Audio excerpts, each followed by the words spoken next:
Great. Well, first off, thank you all for joining. I'd like to ask, unless you're speaking, or at least during the presentation part, if you could put yourself on mute. There's a little bit of background noise. We're recording today's presentation because some other people may want to see it, and there may be an opportunity for engagement at the end. Well, again, thank you all for joining. My name is Lou August. I'm with the WTA. I work together with Teresa and with Isaiah and with Queen, who are also all on this call. And before joining the WTA full-time, I used to lead something called Technology for Development for two very large international nonprofit organizations. You may know some of them. One of them is Save the Children, and the other one is World Vision. And I was with World Vision for about 7 years. And during those 7 years, I was responsible for creating programs that use technology to help people get lifted out of poverty and to improve their education all around the world. And a lot of the programs that we did were in Africa. We did programs in Senegal, which is in Western Africa, and in programs in Ghana, which is in the southern part of Western Africa. And we did programs, a lot of programs in East Africa, in Kenya and Tanzania, which I'm talking about today.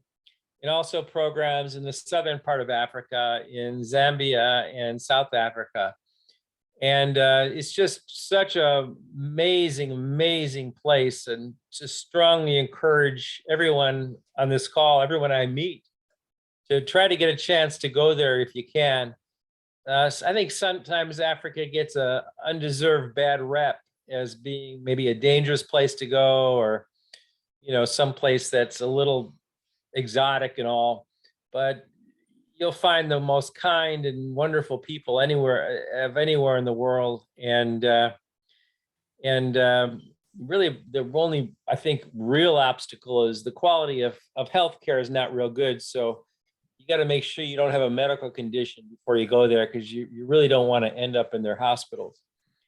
All right, in any case, welcome to the call. The subject of today's call is in an area of Africa. I hope you all can see this. It was in Kenya. Is for purpose of meal preparation, education, information, and training. Eastern part of Africa, as you can see right here. To ensure the information you all can see that. is accurate and up to date. And then I'm going to zoom in a little bit better. Let me zoom in. See if you just let me zoom in here a little bit. So hopefully you all can see my cursor. When we flew into Africa, we landed in Nairobi right here. And, you know, Africa is a big country. It's, you know, bigger than Texas as a state, much bigger. And so these distances are far. So we would then take another plane from Nairobi to, this project was, we'd have to fly to a city called Eldoret.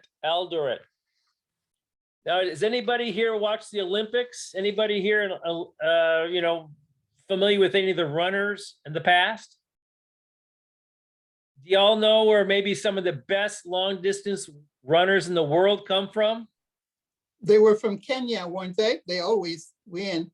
They always win, right? Yeah, Boston and the New York Marathon. Yeah, and they still win nowadays too. And they run bare feet. Don't they run bare feet? Yeah, well, so do y'all remember Kip Keino? I mean, we're all seniors here, most of us. Remember Kip Keino won, I think it was the Mexico Olympics. He really broke things open for Kenya in long distance running. Yep. And so Kip Keino is from Eldoret right here. And just about everybody in Eldoret is a runner. In fact, Kip Keino has a big compound there where he takes in promising runners and trains them for the Olympics and for marathons around the world. And you're right, they've mostly run barefoot. But you know what gives them the secret sauce to run so good? This area is at about 8,000 feet. and it's very hilly. It's not mountainous, so it's not technical, but you can run uphill for hours on end in Eldoret. And people who have been living there for 1,000,000 years have developed some mighty powerful lungs and mighty Yeah, I can say. powerful legs. And In order to run up a hill, they have to. yeah, they're mighty powerful. And so the program you're going to see today is just south of Eldoret, heading south down here, down to the right in the border. I don't know if you can see my cursor, but right down around here. Here's Mount Kilimanjaro. Everybody know that mountain? Tallest mountain in Africa.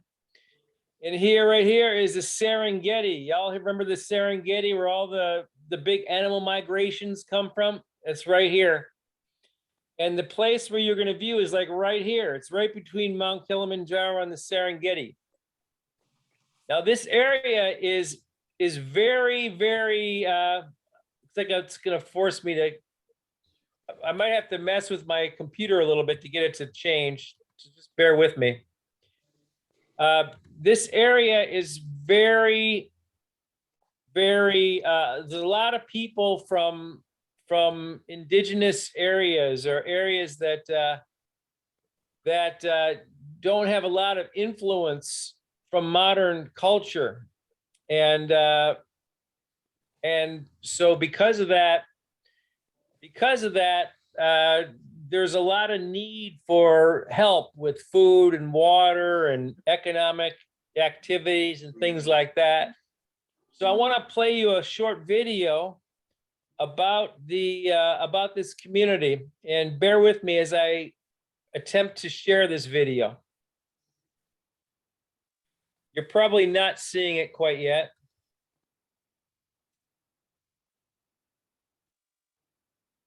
Here we are coming up on Maasai. Now, are you all seeing this? Teresa, can they see this? Who manages the Manyata found out her husband recently Where it says Law One? is managing. Oh, are you able to see this video? I'm No, the playing a video isn't video. playing. No. No, okay, give me I a don't see a second. video. Sorry about that. Can we look inside? Please. Come. Thank you. She's going to show us Okay, can you see what a this? typical Manyata complex. Yes. Okay, this is the community that we're working in. Okay, it's the Wow. community of the Maasai. It's a very, very famous tribe in Kenya. And they still live the original way. They've lived this way for 1,000,000 years. Wow. Complex. And the number of houses indicates the number of women in the complex. And now we can look at the next house. And this would be owned by another woman who's part of the family. So in the Maasai culture, it's generally polygamous, where the woman will build the homes, and then the husband, the man, would spend nights in different homes. Sometimes you get more than one family living in a single Manyata complex. In this case, we have just one family, and again, the husband has passed away, so she is the senior woman in charge. This is probably the kitchen. Let's see if we can look down and see the fire pit. Oh yes, there's a fire pit. And let's see if we can go into an actual home here. So let's navigate back to toward the entrance. You'll see a pen, usually in the middle of the Manyata complex, surrounded by thorny bushes. That keeps the animals inside the pen. The animals are brought in the Manyatas at night so that they're not attacked by lions and other wild animals. Usually you have different pens inside the Manyata complex, different kind of animal. So this, as you can see, is the pen for the cows, and it's daytime here, so most of her cows are out grazing. But if we look off to our right, we'll find the pen for the goats. if we can identify the pen for the goats. Yes. So goats and cows are the primary form of sustenance for this pastoralist Maasai community, really for all Maasai. All right, let's see if we can have a look inside of one of the houses.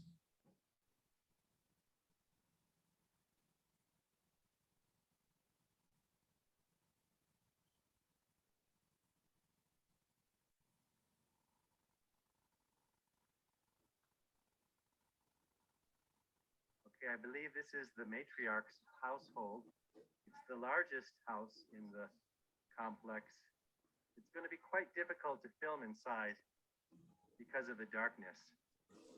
Minyatas will typically have a small entry door that has a sharp hairpin turn inside because of the prevention of animals, lions especially, from getting inside of the home.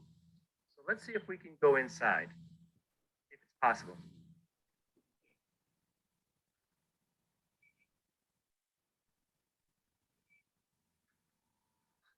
And this is going to be very difficult.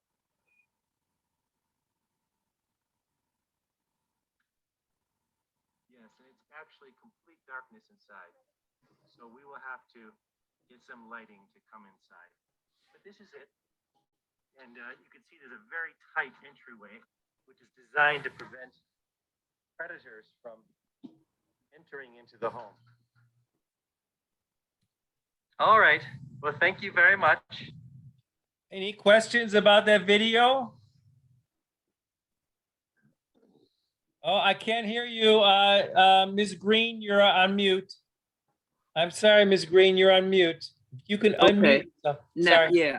I say you explained it real good, and an example of everything that you showed.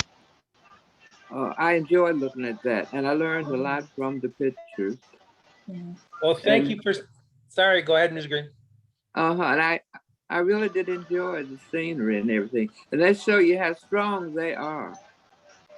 You're But you very know, strong. what do they usually eat? They eat lambs and cows. Now, I've got a lot more videos, so just sit tight. Mhm. One thing I wanted to point out is that the Maasai are generally a polygamous community. And so the Manyatta compound is fenced in, but within the compound, there's 1, 3, 5, 7 houses, and each one represents a family. So it's a woman and her children. And the woman will actually sleep in the house with her children. And then the male of the compound would just visit the houses on occasional basis. Okay. So it's a very different way of life than we have here in the United States. Yeah. But that's not a criticism. They're very gentle and peaceful and kind people. All right, I'm gonna go. Let me show you another part of life there. Here we go. Okay.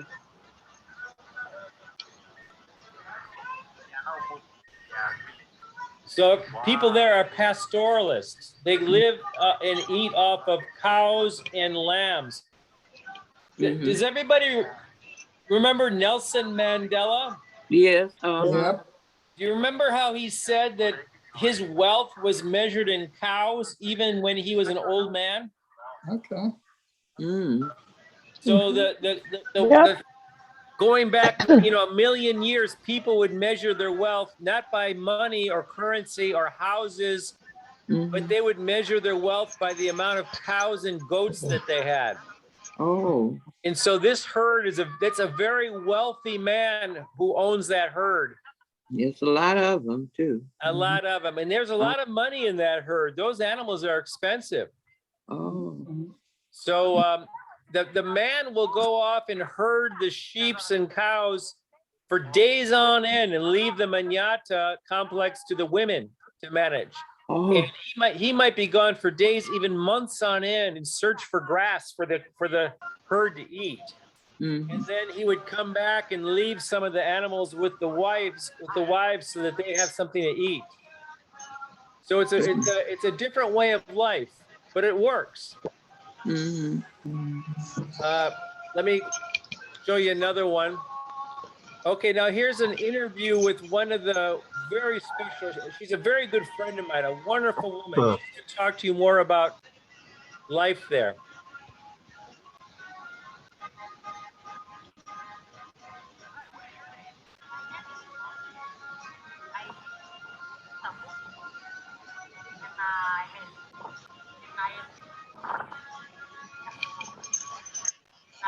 By the time I was a small child, I go to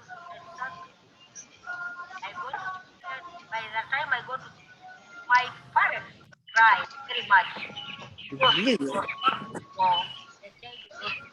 But the government was wanted us to go to school. So that is the reason why I go to school. And because our Maasai culture for a long time is not good for the child to go to school. You just give a girl go to have a husband to be married. And when she's about 14 years, a boy can be circumcised when he is 18 years old. So he will be Amran. You know, Amran was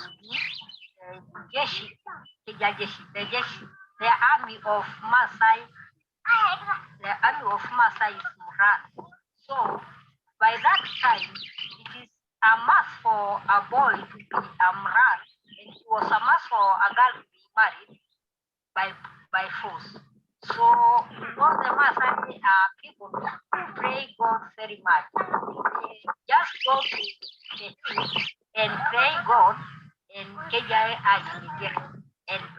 and slaughter the goat and burn the meat for the Kejalasa.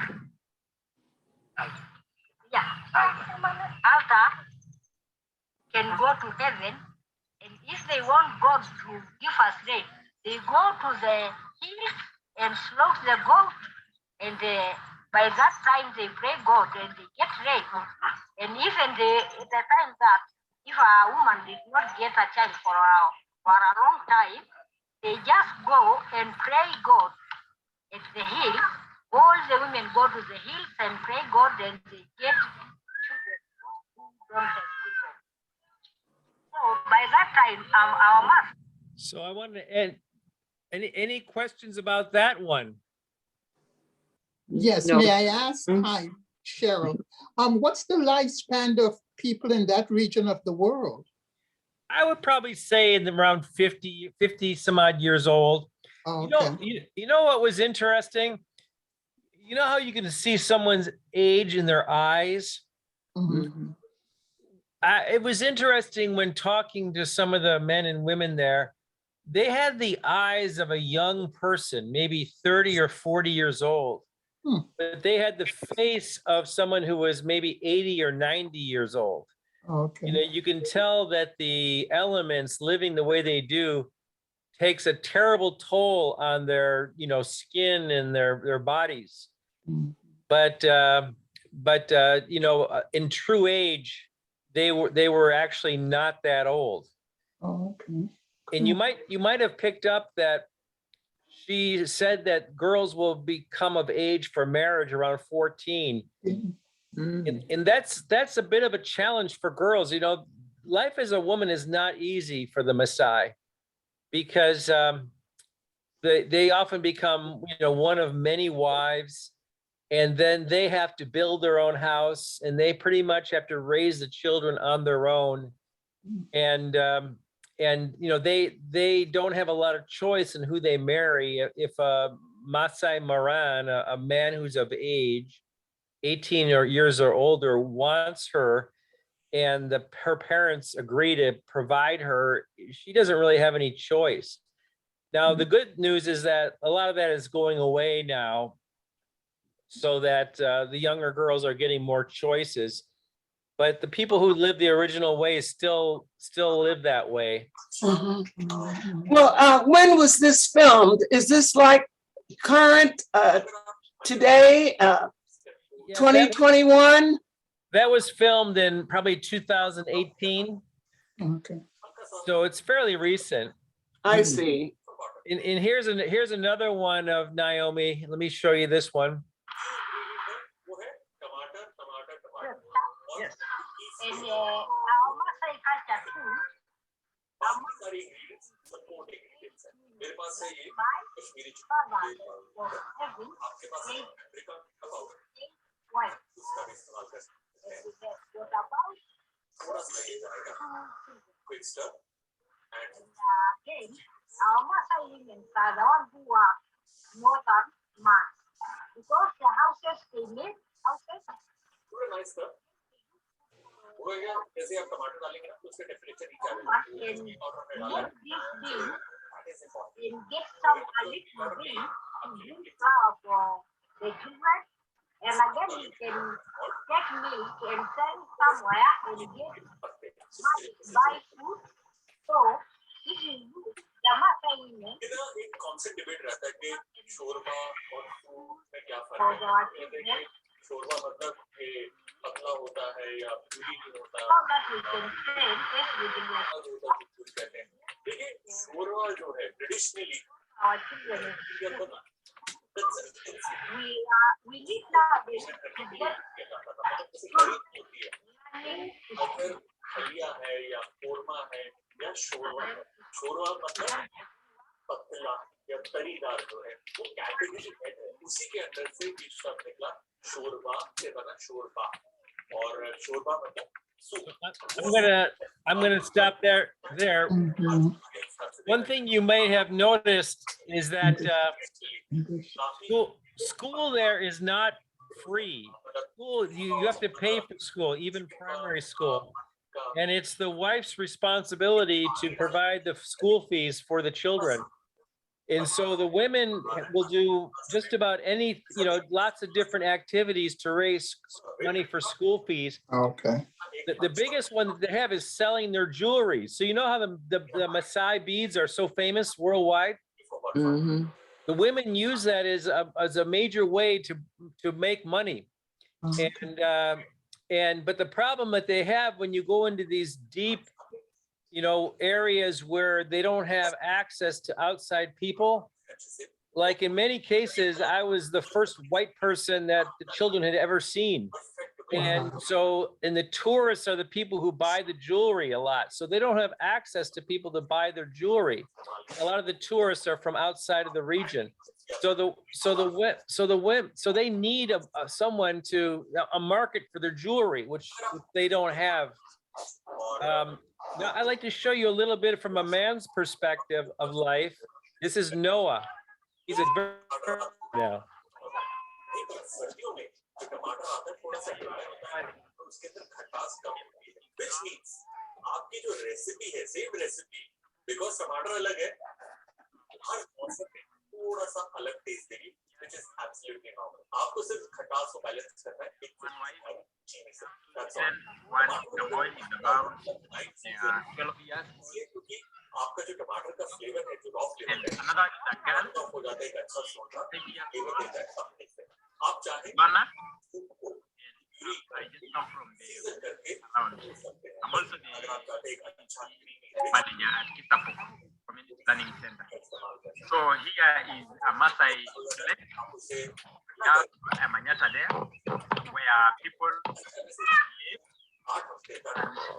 Here around we have now a homestead for the animals that are kept in a Manyata.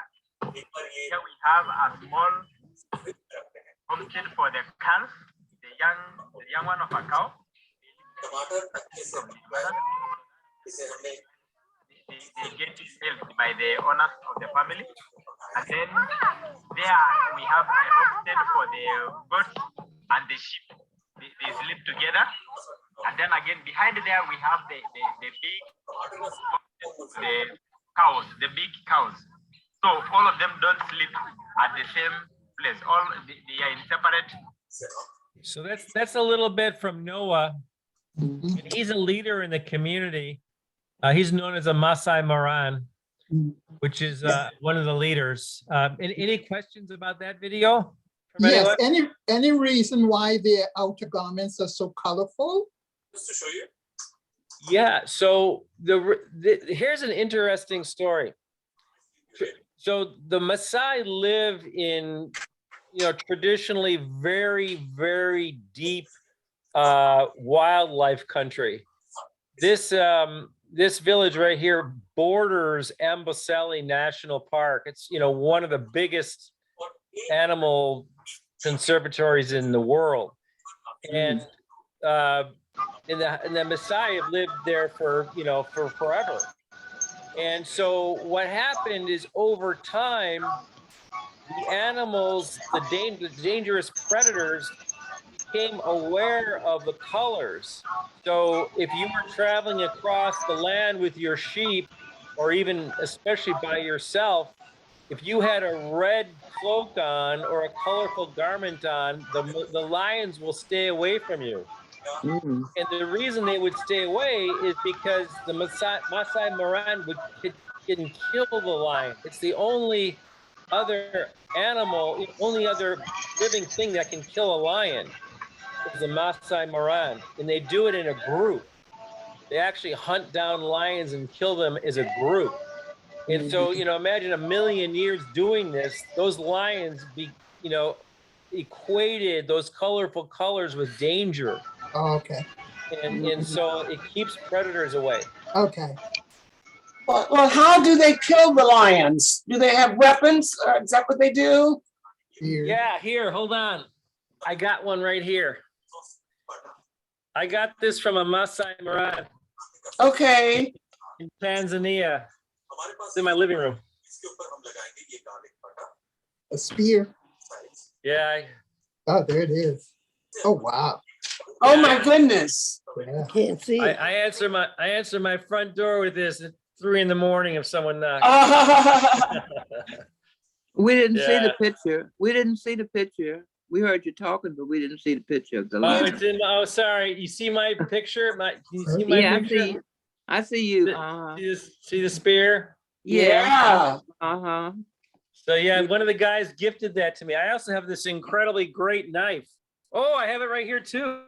But you would have thought. How I were had you able to get that through airport security? Good question. They didn't mess with me. Can Here- I here- borrow it? This is actually Lou, Lou, I can't see that picture.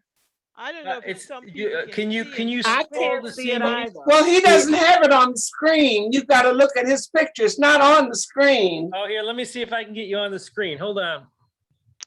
Sorry, I'm not the best Zoom guy. Hold on. Mhm. Let's see if I can get this. Okay, thank Oh. you. Let's see. Hold up. I think I got to stop sharing. Okay. Okay, now I see you. Can you I see see me? you. Do you see my own Mhm. picture? I see someone else in there. I'm starting off with those tomatoes to be compensated for the. I see someone else there. Yeah. They may need to mute themselves. I think it's Yvonne Irvin. Okay, yes. I think that's okay. It's okay. Uh-huh. I think if you mute, I'll be able. It'll show me. Oh no, okay. I'm getting everybody else. Sherelle, you're up now. Mhm. Well, anyway, so if you can see me, this thing is in a sheath. And Uh-huh. I can take it out of the sheath. Okay, take it out. I can't actually. It's been so long. It's been so long since I took it out. It's stuck.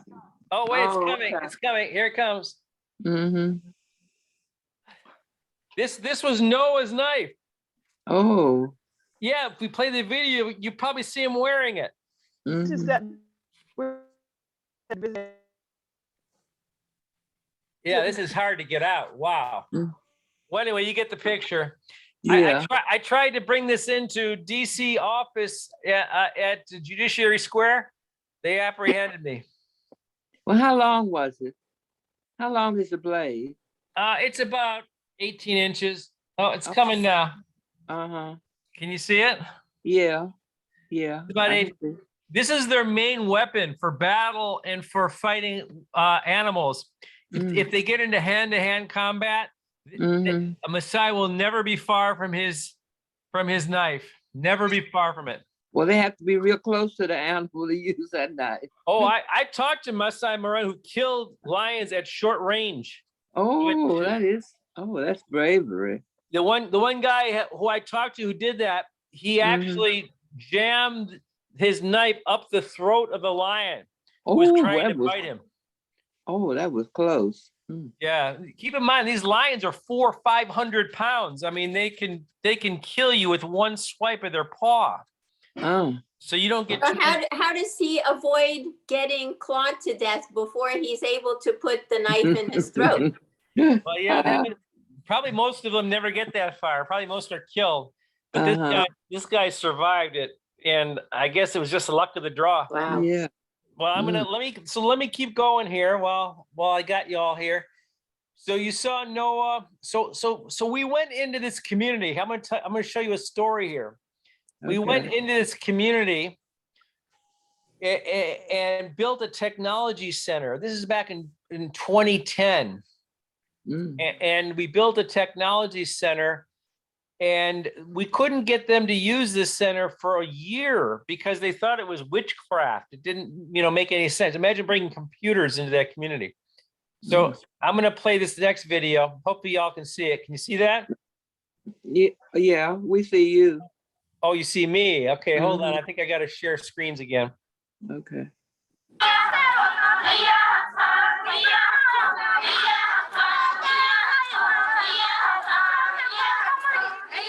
Yeah, we see it.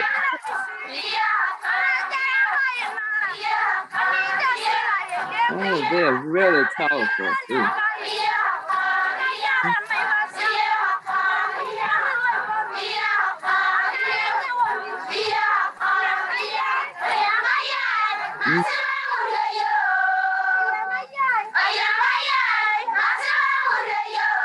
Center. We have a number of services which are actually scarce. Or there before this center is set, they were completely not available. But at the moment, we have them. So I have seen a lot, which I can say it is a transformation of this community through the center, this center, and the facilities that are here. One, in the education part of it, children have really improved. That is good. They have all those computers for them.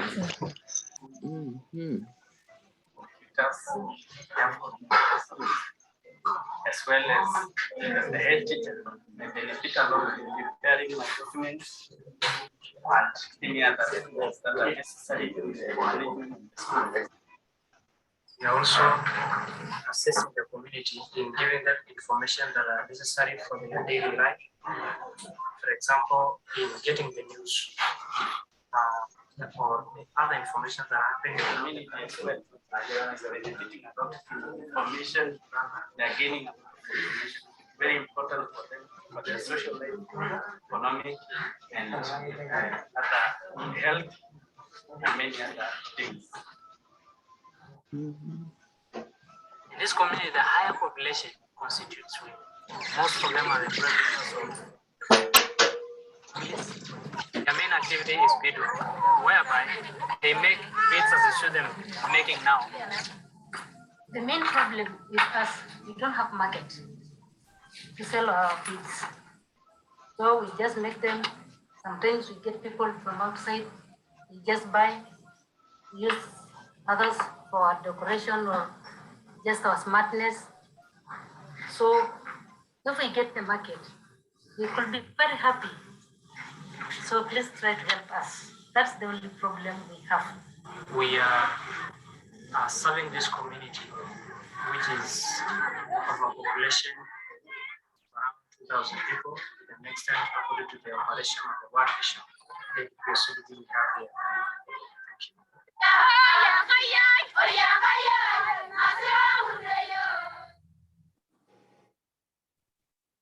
So that's a little bit about the community. Any questions on that one? What happened to all the men if it's mostly women in the community? The men are off in the hills, grazing their animals. So it's very rare to see a young man, especially anywhere. They're very much loners, the men. As you can imagine, herding animals and looking for, green grass, they would have to travel very far sometimes. You will find older men. I have some videos of some older men. Unfortunately, drunkenness can be a real issue there. And I noticed it a bit in the older men, not so much the younger men.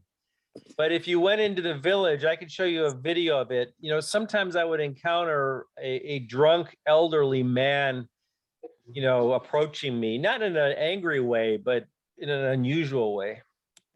So that's another challenge that the women have. The women don't seem to have that issue at all. I never encountered a woman who was inebriated. So they're sort of left to their own devices as far as protection and securing food and taking care of children and making money, all of that. Wow. With the exception of the food, the men, because they herd the goats and all that, they supply the family with food. And so the families really are never at a shortage of food. And the men don't have an easy life either, especially the young men.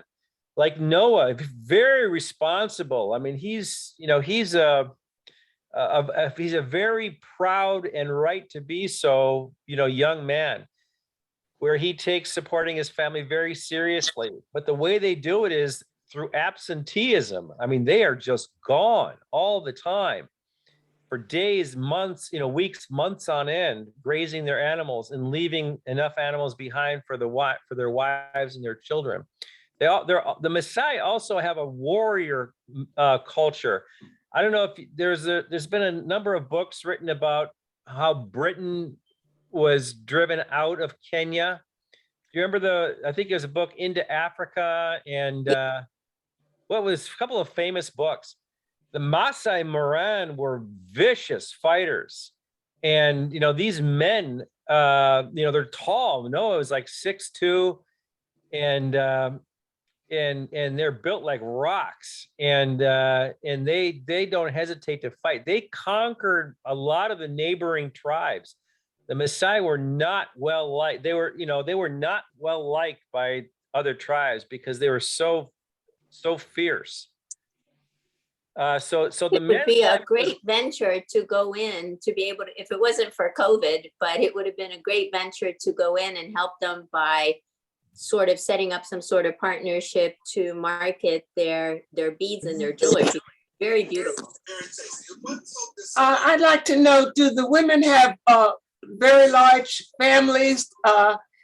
And tell me a little bit about their spirituality. Are they Muslim?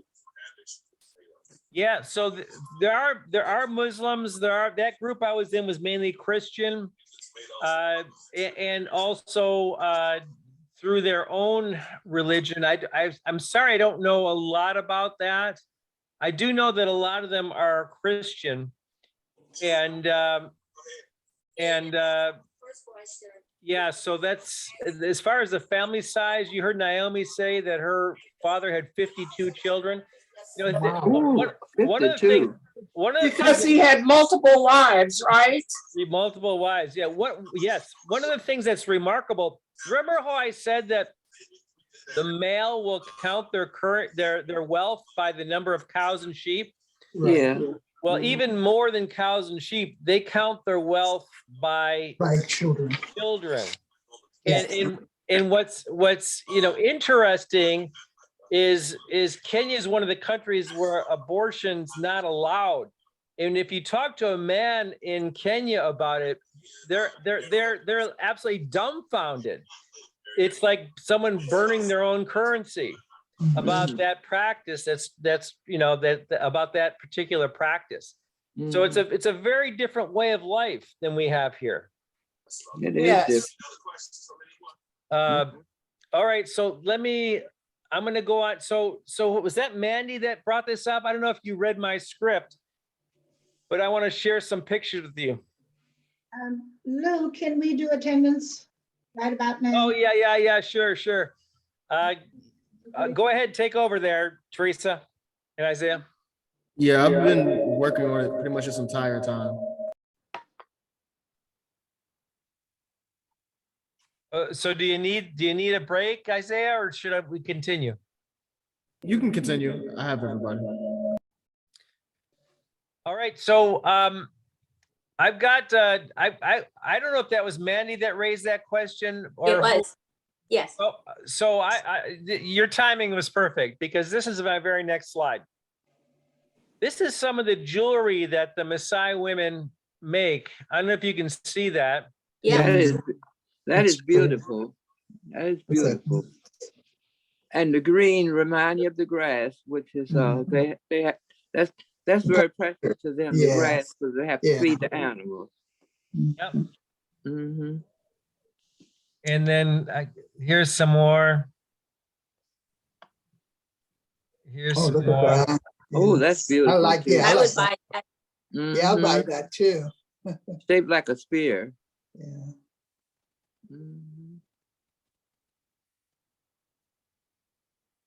I bet they can take anything off the land and turn it into something, some kind of piece of jewelry or something. Yes. Yeah, a lot with animal bone. Here's some pictures. So what I wanted to play for you the end of one of the videos because I cut it short. And so this is question. What about water? Do they have to walk for hours to collect water and the little girls go do it? Oh yeah, this particular village has a well, but walking hours is very, very common. It's a huge undertaking. Yeah. And that's me in a motorcycle. That's a main way around. Looks fun. Yeah. Well, I got in an accident once and I realized how stupid it was because you really don't want to get it, you know, as kind as the people are and as wonderful as the environment is, you don't want to end up in one of their hospitals. That's the one place you don't want to end up. And so it's best not to ride motorcycles when you're there. Well, wasn't it kind of bad riding a motorcycle, all those hills and everything, the rocks and stones? Well, I mean, that's sort of the only way you can get around. Because like the first time I went to that village, our vehicle flipped. We had a Land Rover, 4-wheel drive, hardcore Land Rover. It flipped on the way going there. Yeah, we had to get cables and cable chain it back over. So the roads are really, really bad. Do they use horses? No, I never saw a horse the whole time I was there. Yeah, never. That's why they have strong legs, so they definitely have to use them. Yeah, you bet. And I want to, because of Mandy's question, I want to play something because there's actually a powerful opportunity here. And Mandy, you don't realize how clairvoyant you are yet. So yeah. Okay. I want to finish this story.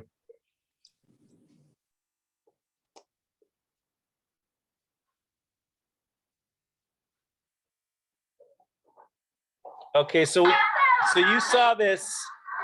You saw this. So here, read this.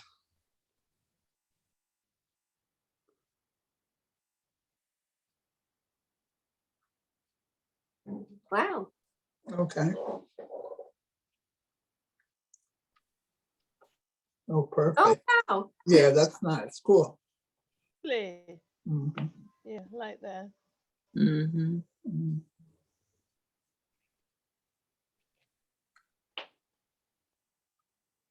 Lovely.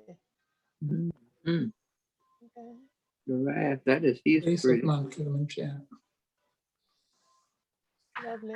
Morrison Green. I'm an instructor here at Golightly Career and Technical Center, Radio Television Department. And we've done a number of things here. Specifically, though, So I went to Detroit Public Schools where I grew up, and I interviewed, we tried to create a relationship with one of their vocational schools to import and sell Maasai jewelry.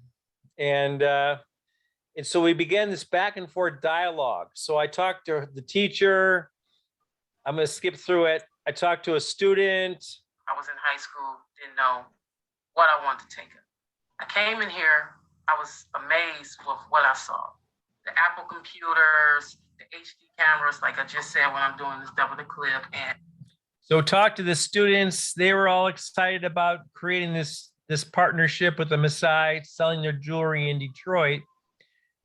And so they gave me, the people from Detroit, the kids gave me a package to bring back to the Maasai. My name is Naomi, and I am a chair lady of these women making beads. And her name is Noledian, and she is a maker. And this one is Kumolasho, and she is a maker. And we have got many ladies to make. So what do you think about the designs that Go Lightly provided to you? Let's start with this one right here. Do you have any questions? Yes. I want to ask, am I going to make with a skin or this one? And I have got another thing here to make with. Which one am I going to make with? So there's three choices. There's the skin, Yeah. and that's beads woven to skin. Yes. And then the second choice is beads woven to wire. Yeah. I believe wire is the traditional material for the Maasai, correct? Yeah. Yes. And what is the third one? Yeah, that one is a skin. I believe there was another one, this one. This is a beads only. Beads only. Yeah. And it's more of a wide weave, right? Yes. So my recommendation from the field is that we go with beads woven to wire. So what Detroit did was they said, hey, yeah, we could sell their designs, but how about if we sent them designs that they made? And so that's what Go Lightly from Detroit Public Schools sent back to them. I brought it to them. And I want to show you one last clip from this, which is sort of amazing. So that's the Detroit Tigers. This is the Detroit Red Wings. Mm-hmm. But how about this one? Watch this. Oh, yes.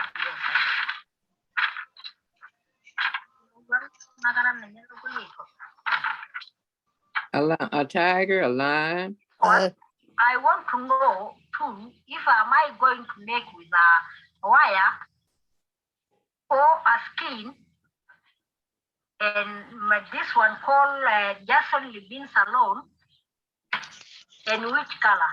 And I want to know if the people are going to wire or we are going to put on the own. And Naomi, what is that a picture of? The lion, Detroit lion. Look like a Have you seen a lion. lion before? Yeah. Tell me about the history of lions in the Maasai people.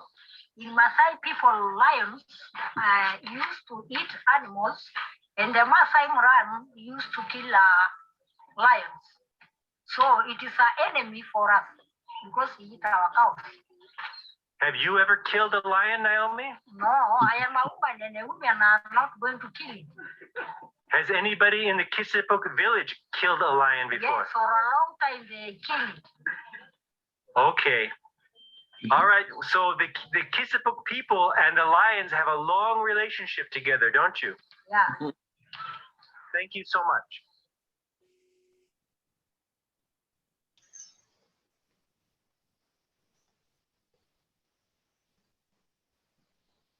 Wow.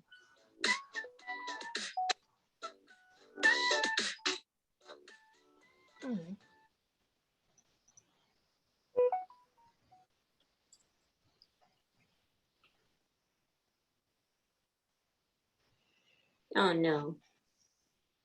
So Detroit school went to bankruptcy and the whole thing ended. So guess what? I have 1,000 pieces of Maasai jewelry with me here in Silver Spring. Wow. That was intended, about 1,000, that was intended to be used as starter inventory for the kids from Detroit to sell so that they got their jewelry selling business going. And then we would get a dialogue going with them, with the Maasai, because they have computers, because of this technology center we built. They would be able to communicate with them over Skype or over Zoom. So if they ever wanted to do custom designs, they could do that too. And unfortunately, this was one of the programs I put together that I never went anywhere. And it's to this very day, it's stuck right here. And so, Mandy, let me put this at your front doorstep here. What do we I'm do? just already ahead of you, just thinking about a web page design and a marketing tool and getting the word out there and the cause. We can do better than that. We got a grant to help fund this project, and a good chunk of that money is to build something called Senior Core. This idea of seniors forming a business enterprise. And it wasn't until I put together this presentation that I thought, wait a minute, this whole thing could be taken forward by you all seniors, not the kids from Detroit. But it's up to you, you know, and we have to begin a dialogue about how to do that. But I do have about 1,000 pieces of jewelry, and I'd be happy to share those with you all and use that as starter inventory if you want to see how this stuff sells. And if you want to form a business enterprise, and I can even put you in touch with Noah and others from the community during a Skype calls, and you could talk to them directly. So those I'm are happy to help. Yeah. Me too. Yeah. Well, thanks. Well, Queen, are you on this call? Because she would need to capture your names and follow up with you about building this enterprise. Lou, let me ask you a quick question. Did the Detroit Lions know who made that symbol for them? Do they have any information about the Messiah people? So I don't know how far Detroit got. I don't know if they ever even got to approaching the Lions. If you got a connection with the Detroit Lions, this is $1 million idea. This is No, because right now I Google it and I'm seeing that lion on their website. No, the kids from Detroit got the picture of the lion from the Detroit Lions. And they're using it as their emblem on their caps? Well, that was the Detroit High School's idea, was to have, so what they were going to do is they were going to have the Maasai produce a mock-up of their logo. They're using it. They're using that logo, Lou. Yeah, it's their logo. That lion is the Detroit Lions logo. The idea is having the Maasai who live with real life lions create that logo. Yeah, create a beaded logo that could be put on and then the Lions, and then the Detroit Lions selling those ball caps for $25 a piece or whatever, and sharing a part of the proceeds with the Maasai. You know, that could be an idea that your group takes forward. I'd love for you all to approach the Detroit Lions about this. Yeah, because, you know, there's that copyright information there. And yeah, just let them have some history about how the Messiah people, you know, is trying to create that logo for them. I think it's a great idea. I mean, if you want to advance it, but what I'm worried about is we're at the top of the hour. We need to get the names of the people who want to get on board on this idea, and then Queen will work with you to advance next steps. I got all this jewelry. We can, you know, meet someplace. We can do a Skype call or a Zoom call and start mapping out next steps. Okay, and we can't drag our feet on it. We have to move now. It's up to you. You guys gonna have to drive it. It's your this is your baby. Hey, let me. I thank you for that presentation. Well, I'm glad that we are making connection via internet about these people that live in such isolated villages. And let me throw one last thing. Thank you for saying that. One last thing. Because we have this grant funding, we may, and this is a big caveat, we may be able to take somebody to Africa to visit that village from the senior group here. Now that would be, maybe two. Oh yeah, that would be contingent on a few things. One is that it's safe to go there because of COVID. The second thing is that there's a reason to go because you all have built a jewelry empire. And then the third thing is that, you know, we can get all the logistics together. But I just want to throw that potential opportunity out there because I'm still in contact with this tribe. Wow. When did this kind of drop off? How long has it been? Oh, you asked the good questions, Manny. That was in 2015. So you think the momentum and the involved parties are still there? Last time I visited that village was in 2019. Okay. And so I have maintained I have so you hear me saying I bought we have 1,000 pieces of jewelry. Yeah. I bought all that jewelry and so they see me as a customer. Oh, so they're not on loan to you. No. actually own them. So You the dig way in your pockets and you purchase that, huh? no, the way the model was going to work is that when I went to Africa, because my previous job used to bring me there, I would buy this jewelry at the lowest price they would be willing to sell it for. They agreed to that. And Right. so that way they're making some money, but not a lot of money. And the initial buy. And then that jewelry would be provided at that exact cost to the school. The school wouldn't have to pay for it up front, but it goes out of their cost of goods sold when they sold it. So if like that bowl you saw, that green bowl, I think that green bowl cost about $3. Wow. Yeah, and so you could probably sell it for $30. So then what the idea was is that then those profits would be split so that the school or you guys would keep a percentage of the profits and the rest would be sent back to the Maasai because they can't afford to give you jewelry on loan. That's never going to happen. But you know, they live in starvation, abject poverty. They need to get something for that jewelry. But they have this hope that you know, more important for them is creating a market. Most important, you know, that's equally important. And so they saw this as an opportunity to seed a market. And I will say, so since 2015, I took this to LAYC, the Latin American Youth Center. They sold some jewelry, but the program sort of fizzled out. They were high school kids, great kids, but they are, you know, all moved on to other things. And it proved that what sells the jewelry, even though it's beautiful jewelry, is the story. Your story and their story sells the jewelry. You know, the fact that this is an income source for a senior run enterprise. Are you kidding me? What a great story. And even better, that half or whatever percentage of the profits go back to these women living in abject poverty who are just trying to send their kids to school. You know, though that two sides of the story sells this jewelry like hotcakes. And so that's what we learned from the LAYC is that what sells the jewelry is the story.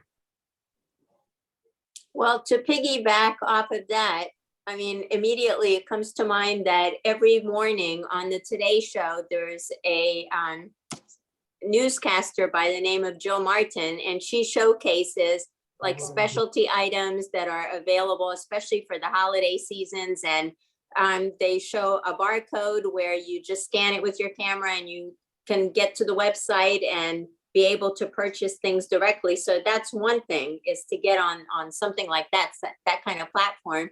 Another is like right now, in DC, there are these like little open markets for the holidays where everybody has set up booths for like the next few weeks, and, you know, print out some sort of sheet that goes along with each piece of jewelry and have that available on the table along with the various samples. And that could sell it, as far as creating a website with the story on GoDaddy website, something like that. That's just 3 things that come to mind immediately for marketing. Those are great. Hey, Mandy, by the way, I have a little bio on all the women, like 9 women, and with pictures of the jewelry that they actually made that I have, and why they need the money. So you could, what the idea was, that where we left off was that you create like a business card size tag with the jewelry. One side of the tag shows how the senior sales group, you guys, you know, what you're all about and how you're going to use the revenue. The other flip side shows the Maasai and, you know, what their story's all about and how they would use the revenue.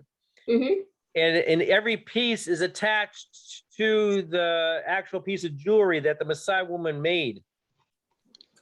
And we have that. We have all of these threads are intact. Sounds great. But what we don't have sounds is great to me. leaderships. What we don't have is leadership, as you can tell. Well, we everything starts from an idea. Yeah. So, Mandy had some beautiful ideas there. So we just need to get together now and get it moving. Well, you all take this idea and run with it. You got Queen, who we brought online to coordinate this kind of thing. So I'm hoping that Queen is on this call because she needs to get your Queen information. says she is so busy. Yeah. So can you all send your names in the chat box? If you're interested, just put your name and you just say the word interested. Okay. Yeah, just send a chat like right now while we're still open. It looks like we got some hands up. Is that Rosalind Bell? Is your hand up, Rosalind? No, not for the chat. Okay. Okay. I wanted to ask a question though. Yeah. Because my husband is from Nigeria, but he's deceased now. Do you think African women would be also interested in this selling of the jewelry? I bet they would. I bet they would. Okay, but they're from another tribe, you know. But I think they would be interested in it also. You know. Who we found was interesting at the LAYC was it was very popular within the African American community in DC. Okay, and that's where I live at too. Yeah, and there's even groups that advance this kind of thing. There's like clubs and even nonprofits that they can serve as your agents to help you market it because they want to advance this themselves. Okay, all right. So will we need a business license, or how do we go about the legal part of it? Yeah, so what's interesting is that our organization, Wild Tech, was founded back in 2000 in Seattle. And we were, one of our founding pillars was opening technology companies in schools. And so we had 128 schools opening technology companies, and they all used our business license. So they didn't have to file for taxes. So we would be willing to do that. And we don't need to receive 1 cent for that. So that you would be able to operate as a nonprofit, and we would grant to you all, you know, the profits. I mean, we have no interest in making any money off of this. That's what we told the students in Seattle, and that's what we're telling you, because it's true. Our mission is to promote technology workforce development. Well, gosh, that's what you're doing here, and so you can operate within our business license if you want. Oh, that's great. Okay. All right. So we would not have to file for a nonprofit license or anything like that?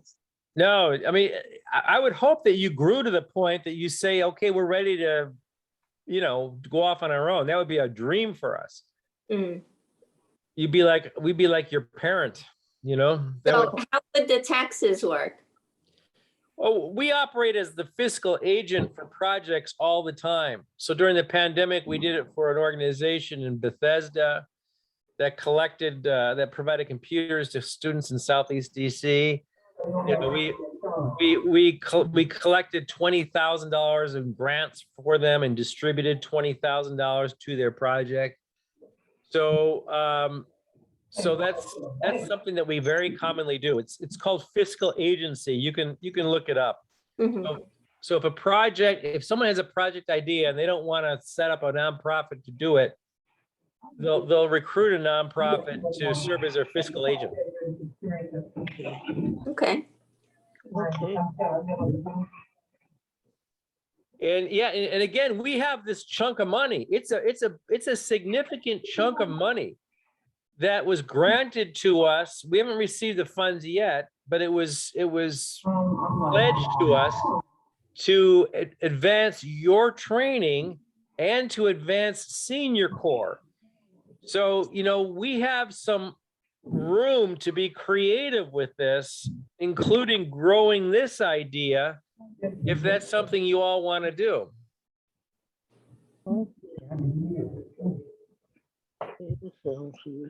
mean, I think it sounds very interesting, and I like the cause.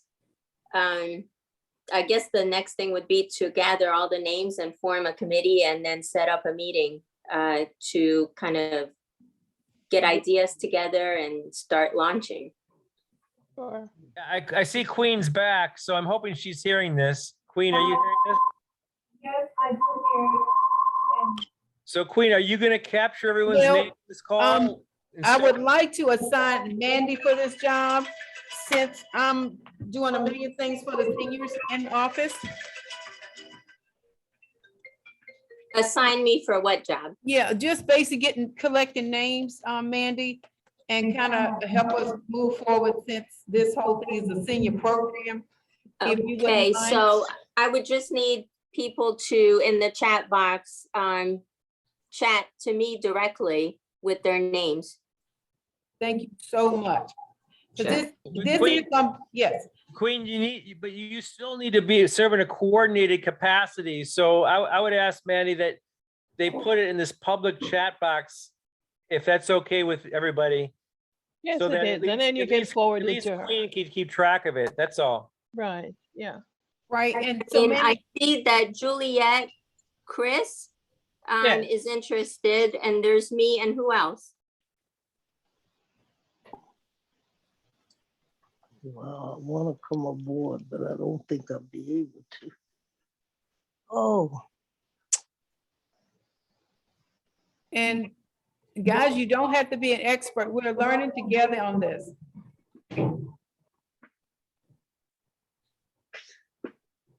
Is there anybody else besides Juliet and me?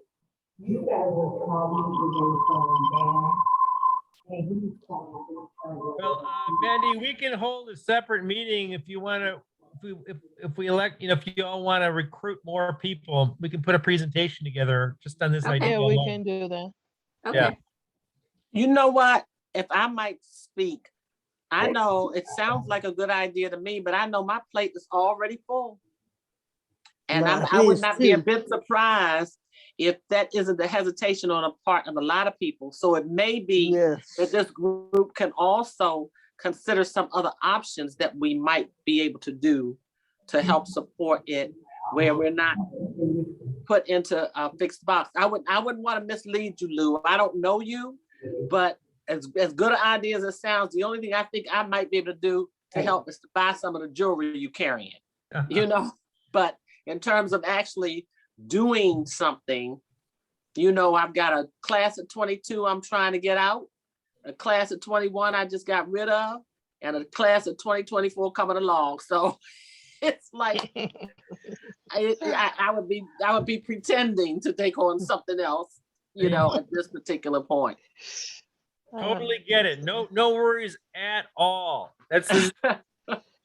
We're still at the very early phases here, so no worries at all. All right. Well, I think we got what we need to move forward at least a little bit. And Mandy and team, I think that we've got to, or is it Juliet, Chris, and Mandy? I think yes. I think we got to put our brains together and Queen, we need you to stay involved in this because that's your role here at Senior Corps.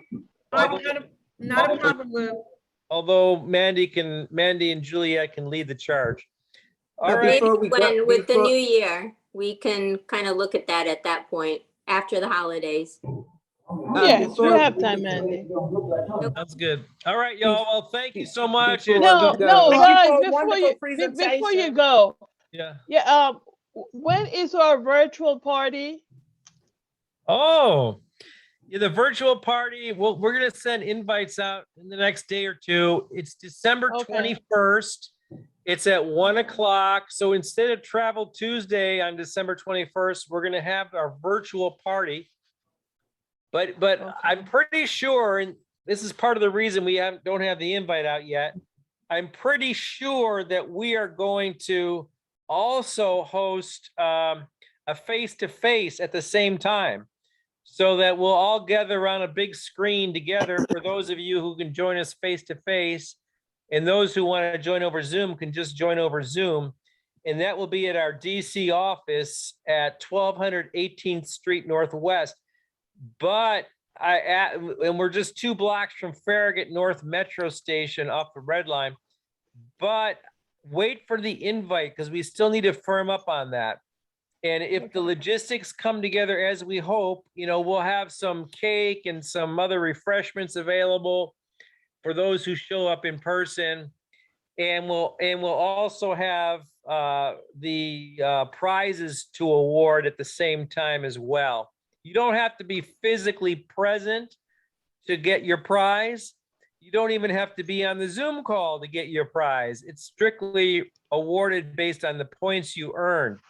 However, we will have door prizes that we're going to also give out, and you do have to be there in person or there virtually to receive one of the door prizes. Okay. Lou? Yep. This is Yvonne Johnson. I had my hand raised on the chat. It wasn't acknowledged. I apologize. That's okay, but I wanted to thank you. Sorry, Ms. Yvonne. That's okay. I wanted to thank you for presenting today a little corner of the planet in that wonderful country, and to remind people, I know a number of you know this, but the first civilization on the planet was Africa. And they gave us writing, they gave us philosophy, science, math, the whole 9 yards. The problem started at the Berlin Conference early on, when European nations met and decided that there was so much richness of the resources and so forth, they wanted to take it over. So there's a lot of history to it, and a lot of you are aware and probably have visited the African Art Museum downtown. And they have a whole section on the Maasai, all kinds of jewelry, and along with writings and that kind of thing. So I would encourage those of you who may not have been to visit the African Art Museum. And I know a number of you already have. That's all I have to say. Hey, thanks a lot, Yvonne. Sorry for not calling you. My Zoom skills are a little weak. It's okay. I rely on others for that, but I appreciate it. And thank you again for hosting. All right, well, and thank you all for coming, and yeah, please get down to the museum, and look forward to all the follow-up that might come from this. Thank you. This was great.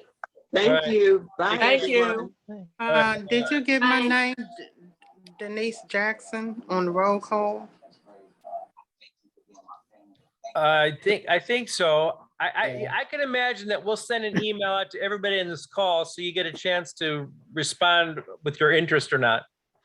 I was saying for the roll call today. Yeah. Okay. You got it, Isaiah? Yeah, I got it. Okay. All right. Thank you.